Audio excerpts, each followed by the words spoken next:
Dash पे बैठे हुए सभी महानुभाव और सभी दोस्तों, the thinking urbanism a step towards golden era, ये अभी आज सुबह से जितने प्रेजेंटेशंस हुए हैं इनकी वाइबिलिटी कैसे बढ़ाई जा सकती है, इसके बारे में एक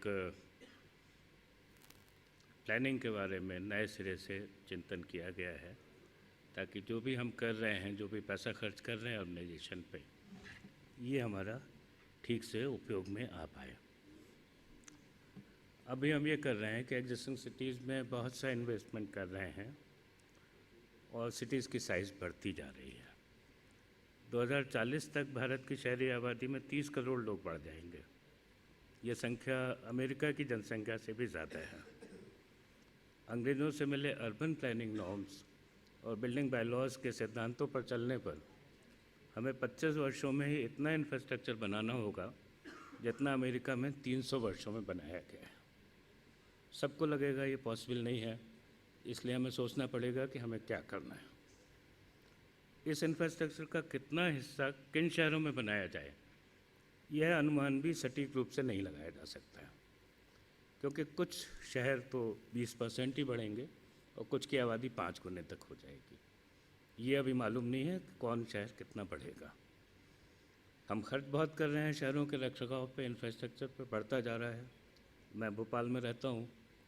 89-90 में भोपाल म्यूनसिपल कॉरपोरेशन का 20 करोड़ का बजट था।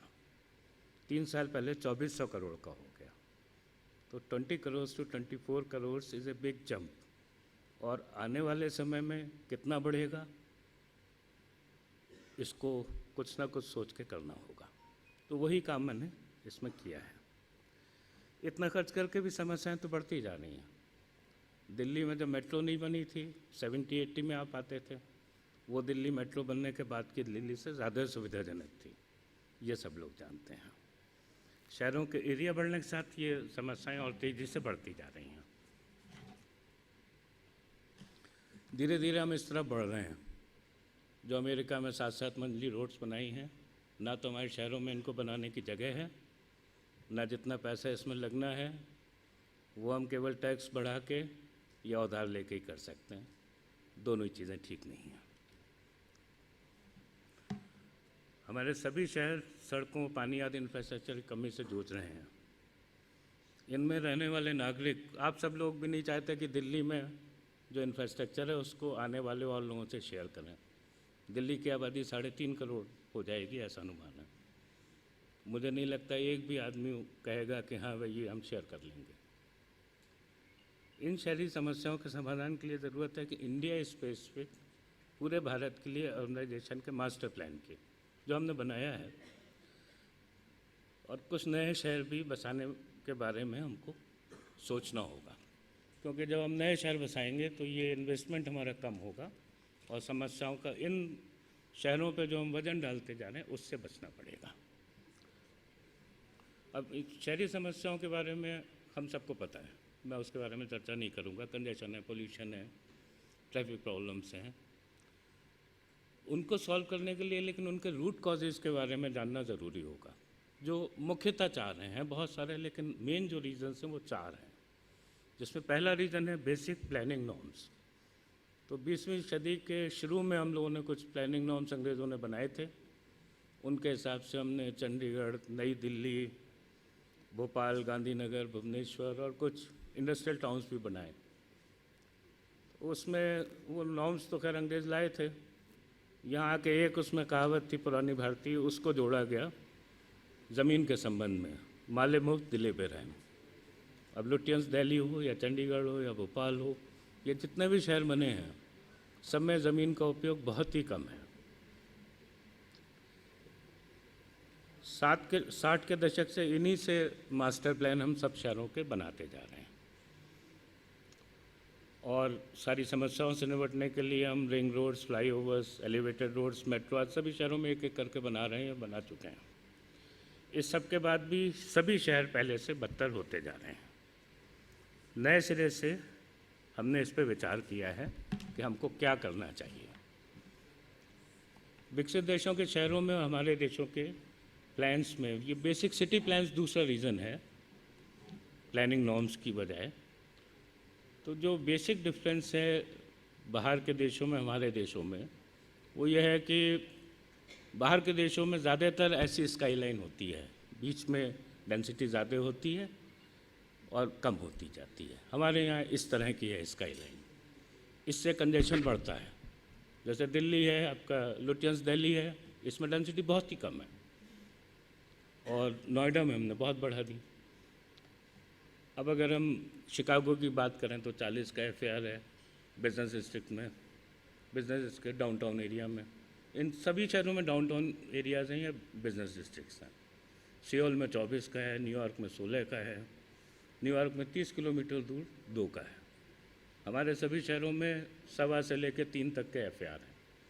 लेकिन जो शहर का बेसिक स्ट्रक्चर हमारे यहाँ देश में है सभी शहरों का, वो गलत है, वो ट्रैफिक को बढ़ाता है। अगर हम पब्लिक ट्रांसपोर्ट की बात करें तो हमारे शहरों में ज़्यादा लंबे रूट्स बनाने पड़ेंगे बाहर के देशों के तुलना में। और दो रीजंस और हैं। एक तो लॉन्ग डिस्टेंस माइग्रेशंस जो हैं वो एक मेन कॉज है हमारी बहुत सी समस्याओं का, क्योंकि लॉन्ग डिस्टेंस माइग्रेशंस इसलिए हो रहे हैं कि अलग अलग शहरों में जो किसी भी काम का पारिश्रमिक मिलता है उसमें गैप बड़ा होता जा रहा है। अगर कोई पटना के पास के गांव से चलता और पटना में रुकता है और बेंगलोर चले जाता है तो उसकी इनकम में बहुत फ़र्क पड़ता है। लेकिन लॉन्ग डिस्टेंस माइग्रेशंस जो हैं उससे नुकसान यह है कि आप ज़्यादा सटीक अनुमान लगा नहीं सकते किसी भी शहर की ग्रोथ का, तो उसका मास्टर प्लान भी नहीं बना सकते। अभी तक भी गलत निकले हैं अनुमान जनसंख्या के सभी शहरों के, किसी भी शहर के अभी तक सही नहीं निकले, अब और ज़्यादा गलत निकलेंगे। और इसके अलावा नेशनल डेवलपमेंट प्लान कोई नहीं हमारे पास अभी तक अर्बनाइजेशन का, जो 89 के अर्बन कमीशन ने भी रिकमेंड किया था पूरे देश के लिए। एक बसाहट का उन्होंने अर्बनाइजेशन कहा था, मैं बसाहट कह रहा हूँ, ह्यूमन सेटलमेंट की मैं बात कर रहा हूँ, क्योंकि रूरल को इंटीग्रेट करना होगा अर्बन डेवलपमेंट से, अलग अलग चीज़ें नहीं हैं। तो ये अभी तक हमने बनाया नहीं, 89 से अब कई साल हो गए हैं। तो मैंने ये प्रयास किया कि मैं एक नेशनल लेवल का बसाहट का पूरे देश के लिए एक प्लान मैं बनाऊँ। एक बुक मैंने उसमें ये दे दिए हैं प्लान्स, और अब इसमें हम सबसे पहले प्लानिंग वोकेबुलरी की हमारी बात करेंगे, क्योंकि हम जब भी ये अर्बन प्लानिंग करते हैं अभी आज तक, तो उसमें हम एक लैंड यूज़ की बात करते हैं। तो लैंड यूज़ में यह है कि आपने कर दिया कि ये रेजिडेंशियल है, ये कमर्शियल है, ये इंडस्ट्रियल है। इसकी वजह से डिस्टेंसेस बढ़ जाते हैं, क्योंकि वर्क प्लेस आपके घर में डिस्टेंसेस बढ़ गए। Maximum permissible FAR mixed use की आप बात करने लगे 2 साल से। प्रपोज डेंसिटी की हमने बात की है शहरों में, लेकिन कहीं पर भी डेंसिटी हमने मॉनिटर नहीं की है। हम मास्टर प्लान में लिखते हैं कि प्रपोज डेंसिटी इस एरिया की 200 पर्सन्स पर हेक्टेयर रहेगी, लेकिन अगर ग्राउंड पे हम जाते हैं और सर्वे करते हैं पता चलता है कि 50 भी नहीं पहुंची है। और हम जब भी प्लान बनाते हैं तो शहर का और एरिया ले लेते हैं। पेरी अर्बन एरिया विदेशों में भी ख़राब समझे जाते हैं, हमारे यहाँ भी ख़राब समझे जाते हैं, क्योंकि वो प्रॉब्लम्स को बढ़ाते हैं और उनकी प्रॉब्लम्स को टैकल करना बहुत मुश्किल काम है। तो इनके लिए हमने अब जो मास्टर प्लान बनाया है उसमें हमने नई वोकेबुलरी इसमें इंट्रोड्यूस की है। लैंड यूज़ से हम कर रहे हैं यूज़ ऑफ लैंड की आप बात कीजिए, किस ज़मीन पे कितना बनना ज़रूरी है। Maximum density to be achieve की बात कीजिए, मिक्स यूज़ की जगह मल्टी यूज़ की बात कीजिए। ट्रेडिशनली हम चीज़ों का बहुउद्देशीय उपयोग करते आए हैं, मल्टीपर्पज़ यूज़ रहा है चीज़ों का, अब वो मल्टी यूज़ हमने बिल्कुल बंद कर दिया है। फिर viability is the key factor. हमने जितना बनाया, जैसे एयरपोर्ट जगह जगह बना लिए और वाइबिलिटी नहीं है। इंटरनेशनल एयरपोर्ट बनाया भोपाल में, इंदौर में, 850 करोड़ खर्च किए ज़मीन कीमत के अलावा, एक भी इंटरनेशनल फ़्लाइट 5 साल में शुरू नहीं हुई, क्योंकि भारत में इंटरनेशनल एयरपोर्ट की वाइबिलिटी होती है 1 करोड़ की आबादी पे। पूना 60 लाख का है, वहाँ से एक इंटरनेशनल फ़्लाइट है पूरे दिन में, जिसके लिए हम सब तरह के स्टाफ वहाँ रखे हैं, इमिग्रेशन ऑफिसर्स, कस्टम ऑफिसर्स, 2 घंटे का काम है उन लोगों का सबका, और एयरलाइंस का भी। तो हम जो भी सहूलियतें अपनी बना रहे हैं, अगर वो वाइबिलिटी नहीं है तो हम उन पर और पैसा खर्च करते जाएंगे और नागरिकों को उसका वो मिलेगा नहीं। तो ये जो मैंने बनाया इसमें वाइबिलिटी एक की इशू है कि हम चीज़ों की वाइबिलिटी के हिसाब से किस तरह डिस्ट्रीब्यूट करें और किस तरह वाइबिलिटी बढ़े। मुझे मालूम है कि 1 करोड़ की जनसंख्या पे एयरपोर्ट की वाइबिलिटी है, लेकिन हम एविएशन में सही डिसीजंस लेंगे तो ये 8 लाख पे आ जाएगी जो अमेरिका में है। 8 लाख की आबादी पे भी इंटरनेशनल एयरपोर्ट्स जो हैं पॉसिबल हैं। इन चीज़ों की हम और बात कर लेंगे। ये बाकी जो अर्बन विलेजेस की बात की है, लीनियर फॉरेस्ट की बात की है, क्योंकि अभी न्यूयॉर्क जब बनाया तो एक सेंट्रल पार्क बनाया और कहा गया कि ये लंग्स हैं पूरे शहर के। उसको रिपीट करके कई सिटीज़ में बना लंग्स, दिल्ली में भी है, लगा हुआ है, लेकिन वो लंग्स काम नहीं कर रहे हैं क्योंकि पोल्यूटेड एयर वहाँ तक पहुँचे तो वो उसको साफ़ करें। बाकी का जो ऑर्गेनाइजेशन ऐसा है, पोल्यूटेड लेयर वहाँ तक जाती नहीं है। इन सब चीज़ों के सोल्यूशंस हैं, जैसे लीनियर फॉरेस्ट सोल्यूशन। तो ये इन सोल्यूशंस को डिटेल में इतने कम समय में सब चीज़ों को तो नहीं बताया जा सकता है, लेकिन ये एक टेक्निकल पॉलिसी डॉक्यूमेंट जो मैंने बनाया है, तो इसमें हमको एक लाइफ स्टाइल जो है, जैसे अभी जितने हम स्मार्ट सिटीज़ बना रहे हैं, बता रहे हैं कि इसमें पैदल चलने के लिए जगह है, 1 घंटा आप अपना एक्स्ट्रा लगाइए, 60 किलोमीटर की वॉक करके आइए, आप हेल्दी रहें। लेकिन शायद ऐसा भी बच सकता है कि आप रूटीन में ही उतना चल लें और आपको अलग से 1 घंटा वॉक करने के लिए नहीं निकालना पड़े, या छोटे बच्चों के खेलने की जगह निकल आए। फिर एक डिक्रीजिंग फैमिली साइज़ को हमको कंसीडर करना पड़ेगा पॉलिसी बनाने के पहले। अभी 4.8 की है शहरों में हमारी फैमिली साइज़, ये घट के 3.5 पे आ जाएगी। तो इसका मतलब हमको 40% घर अभी से इस कारण से ज़्यादा बनाने पड़ेंगे। तो इन सब चीज़ों के सोशल हल भी हैं, प्लानिंग के सॉल्यूशंस भी हैं, एडमिनिस्ट्रेटिव सॉल्यूशंस भी हैं, मैनेजमेंट सॉल्यूशंस भी हैं, लेकिन प्लानिंग सॉल्यूशंस हमेशा लॉन्ग टर्म सॉल्यूशंस हैं, बाकी सॉल्यूशंस शॉर्ट टर्म सॉल्यूशंस हैं। तो हमको अडॉप्ट तो लॉन्ग टर्म सॉल्यूशंस को करना पड़ेगा, उनको लागू करना भी आसान है।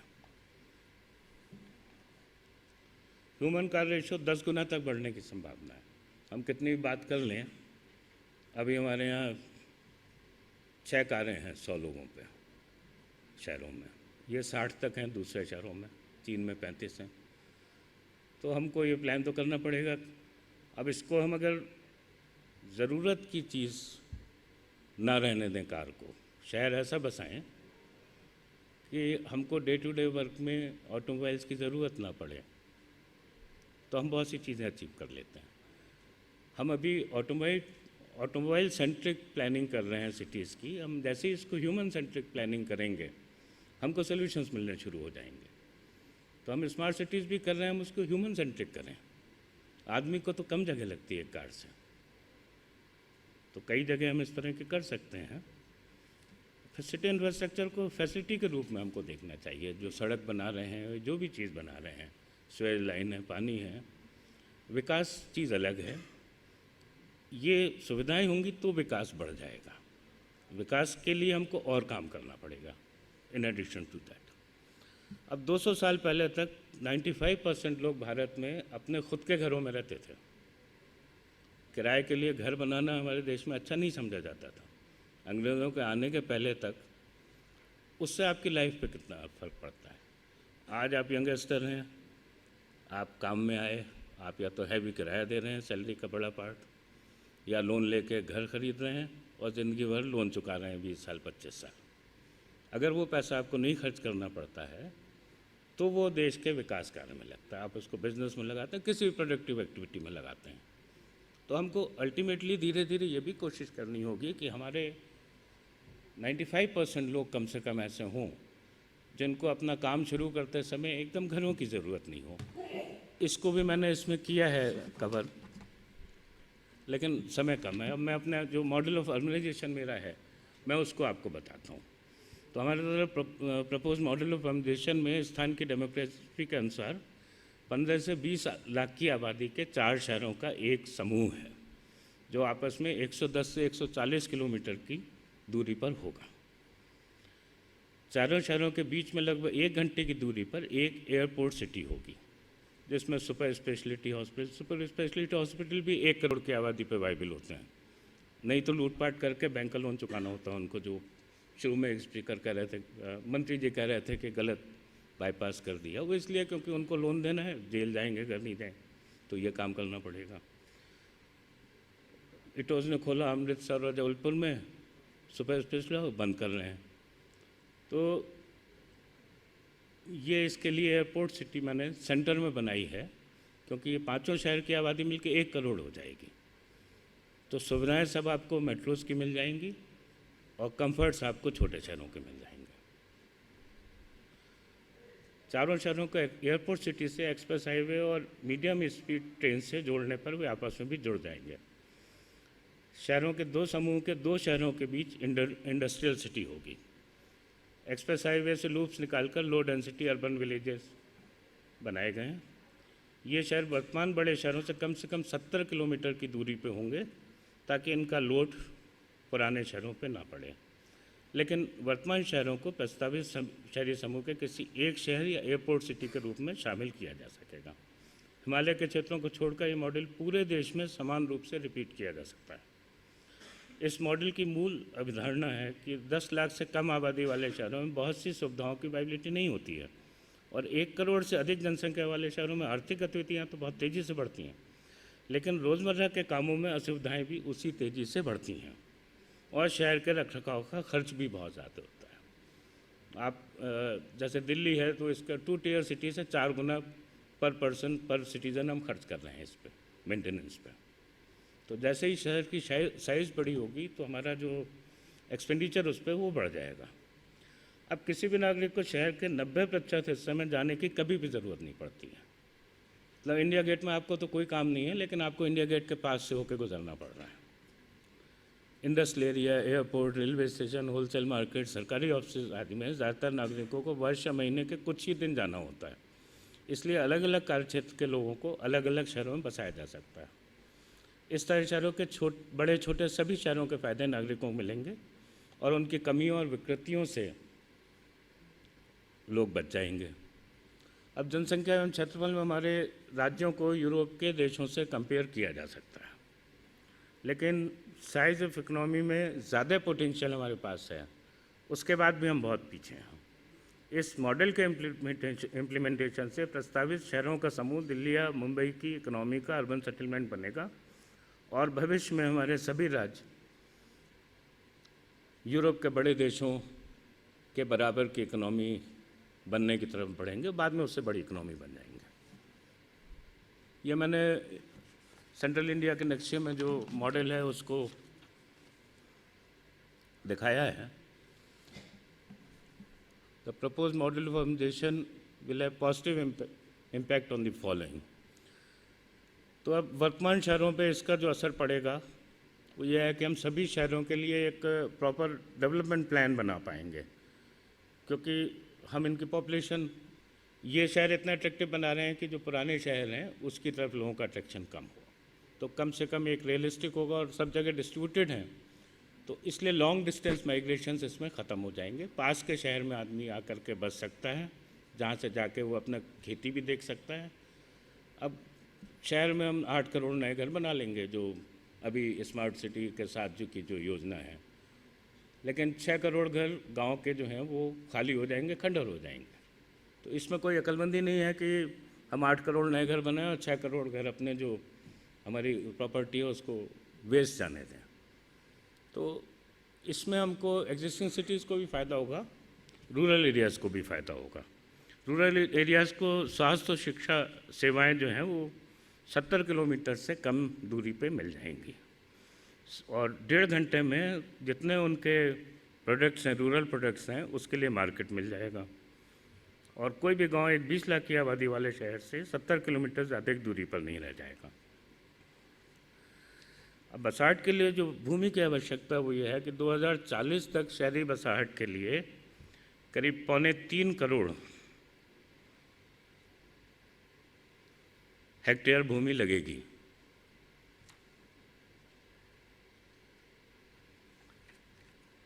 ये घट कर के 4.25 लाख हेक्टेयर रह जाएगी। 3.25 करोड़ से 4.25 लाख हेक्टेयर की ज़रूरत पड़ेगी इस तरह के शहर बसाने में।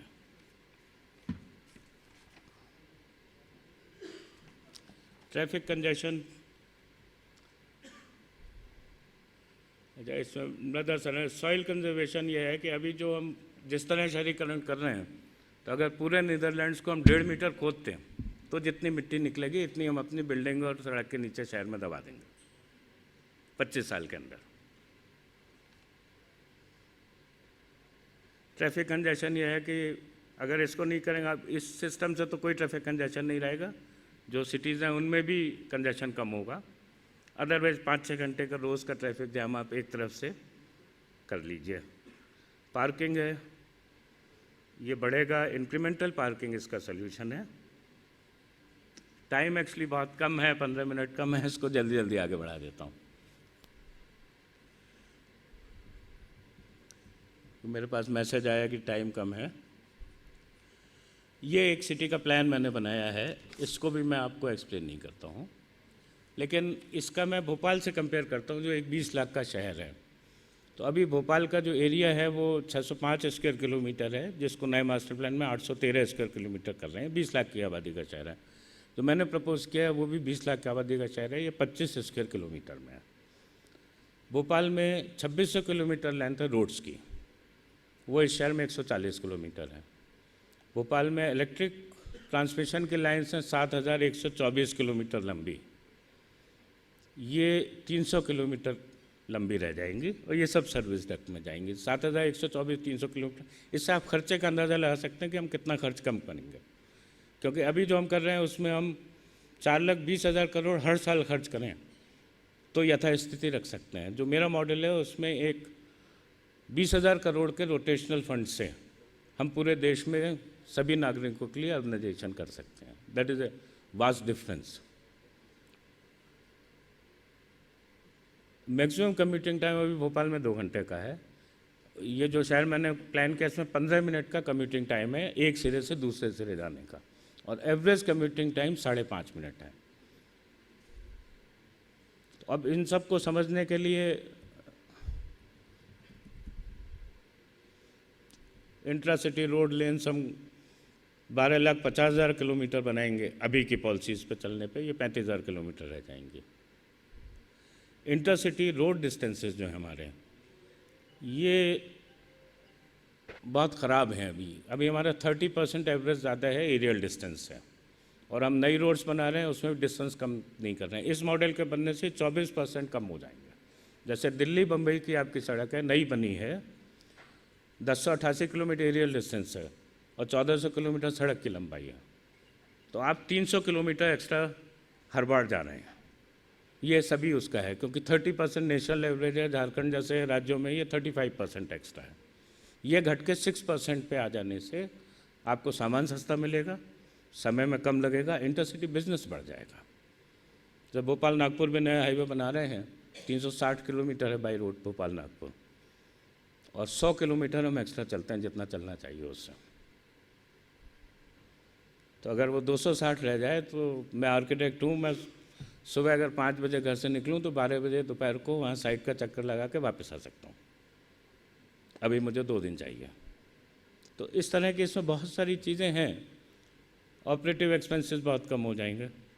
वाटर, पानी के लिए मैंने कुछ सॉल्यूशंस दिए हैं, नेशनल लेवल पे भी बुक में है वो, और इसमें 40% तक पानी का कंजम्पशन कम हो जाएगा सिटी में, जो लीकेज वेस्टेज इन सब में होता है।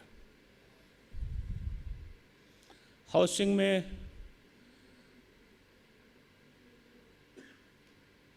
हम स्लम फ्री सिटीज़ ले पाएंगे। अभी जो चल रहा है उससे हमारे 60% लोग स्लम्स में रहेंगे 2040 तक।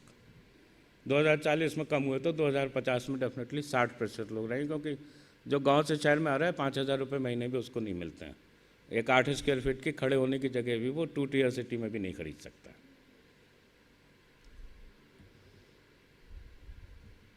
ठीक है, इसमें बताने के लिए तो बहुत सी बातें मैं यहाँ बंद करता हूँ क्योंकि समय की कमी है। ठीक है, थैंक यू।